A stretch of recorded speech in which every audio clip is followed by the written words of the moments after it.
This is Steve Bell with Startup Trek, and I'm here to talk to Max Shapiro today. Max is a long-term member and one of the more prominent and active members of the Keiretsu Forum here in the San Francisco Bay Area, and also up in the Seattle and Pacific Northwest. I'm looking forward to asking Max some questions about the Keiretsu Forum, also known as the K4. Max, tell us about the business you're in and what attracted you to the Keiretsu Forum, how long you've been in. Sure, Steve. I run a business called People Connect. We do recruiting for early stage high tech and clean tech startups with a unique model whereby we find people who will work for options only for the first 3 months until early stage companies are able to start paying them. And I heard about the Keiretsu Forum in 2001. I met Randy Williams, the founder, and decided I wanted to join as a member and a sponsor. It's been a great organization for me to belong to. I've absolutely loved it, and I love all the work that Keiretsu does in many, many different ways. So, is it safe, Max, to call you a Keiretsu Forum enthusiast? I am definitely a Keiretsu Forum enthusiast. My wife has accused me of being a Keiretsu Forum junkie. I absolutely love it. What I like about it, Steve, is it's a great opportunity for entrepreneurs to raise a lot of money. It's a great opportunity to meet a whole bunch of very, very smart people. I feel like I've gotten an MBA in the last almost 9 years of being a member, just from the wisdom of the crowd. One of the other things I like is we give a lot of money to charity. Over its existence, Keiretsu Forum members and Keiretsu Forum have given $1.5 million in hard dollars to charity, plus put a lot of time in on other projects like Habitat for Humanity, serving meals to homeless people in different parts of the Bay Area. So I like all aspects of it.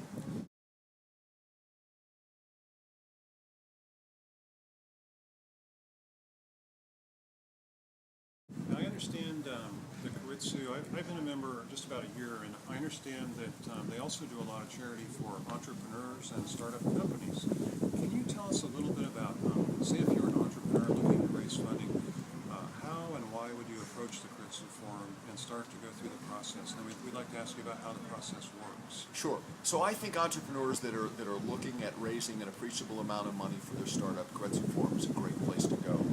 Here in the Bay Area, we've got 350 members, so when a company presents, they're presenting to 350 accredited members. We've got over 800 members throughout the world. If a company does well in one region, it might go to another area as well.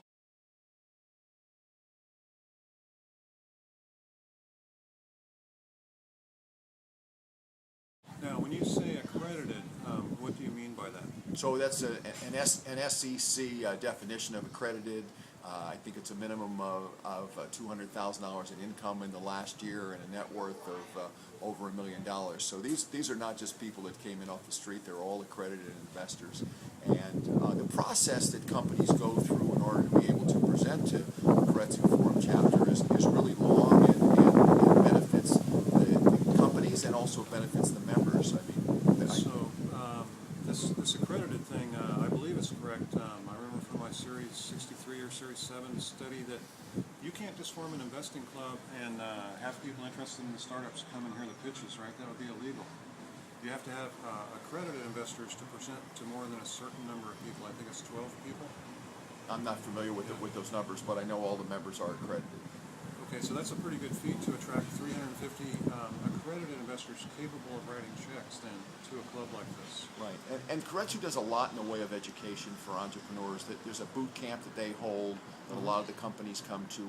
We like companies that are interested in Keiretsu to come to a meeting to see what it's like, to see the process of attending a meeting and here go. So that's how they would start. They would come to a meeting, get an invitation from someone like yourself or myself who are members, and they would see if it's for them by watching other startups present. Correct. And if they are interested, then the next step is to apply online.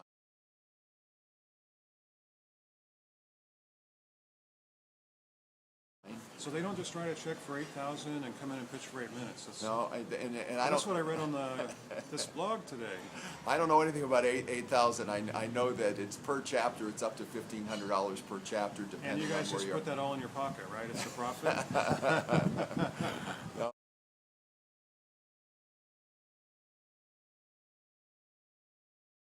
Oh, it's not like that at all. Oh, so there's actually cost? Does anyone spend any time between meetings?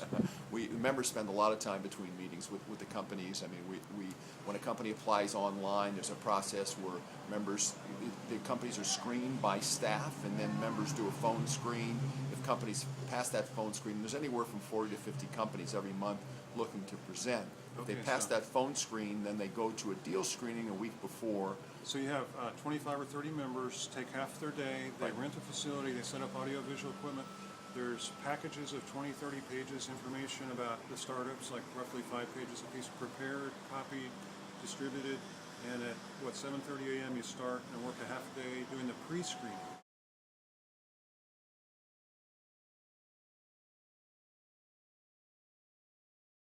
Yes. So this is actually the deal screening. Deal screening, And we right. usually have about 10 companies present every Okay. month, and from that we choose, could be 3, 4, 5 companies to present to the. We have 4 chapters here in the Bay Area. I know there are 4 chapters in the Northwest. And then the companies come and present the following week to the members. There's 4 chapters in the Bay Area, as I said. And how many members in the Bay Area? 350 members. All accredited investors. All accredited investors, and they'll present to those people over a 3-day period. And then once the presentations are done, everybody who's interested in learning more about the company or being involved in the due diligence, Right. we form a committee, and It's a diligence committee. It's a With diligence you elect a committee. leader of the diligence process. correct, to make sure that, if we're moving forward with an investment, that we have all the facts and background that we need about the company and the There's people running it. online tools where you're collecting all the information from the startup, response to issues and so forth, and Yes. conference calls. Yes, absolutely, and that process can run a couple months. Very time consuming for everyone involved, right? It is. Uh-huh. And so from the start, when they file the application, if they make it from 50 companies to the 5, to the roughly 55-60% of those 5 that get funded, are we talking about a 90-day process? Yes, yes. Okay. That right around 90 days is about right. Okay. And during that process, I've noticed that resources are offered, connections, sales channel contacts, strategic relationships. Could you talk about Yeah, it's- what kind of resources does There, that I mean, there's incredible domain expertise in the room, whether we're looking at a company, an internet marketing company, or a real estate company, or a food company. Our members have just tremendous background and expertise, and a lot of our members are people who have flunked retirement.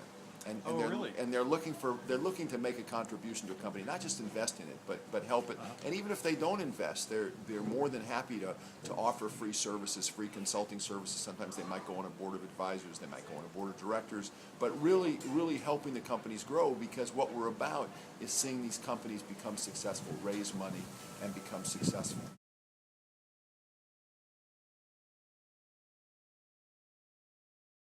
So these are not just a bunch of rich people sitting around making money off these startups. Is that fair to say? That's very fair to say. I mean, the motivation for members to be there is, of course, to make investments in companies, but also to make friendships, to give money to charity, and to make a contribution to help these companies grow. Right. I see that in jest, of course, because they're some of the finest people I've met in my career.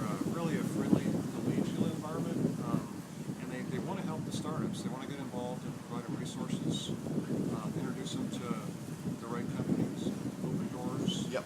And Contribute to their and there business are plan. in terms of the services provided and free consulting, there are companies that have come to Keiretsu Forum who have not raised money. Not every company is successful in raising money, but have said it was absolutely worth the fee just for the contacts they made, the introductions they got that they needed. Now, why do the members make the entrepreneurs do all the writing of checks? Why don't the members provide some of the funding for the meetings?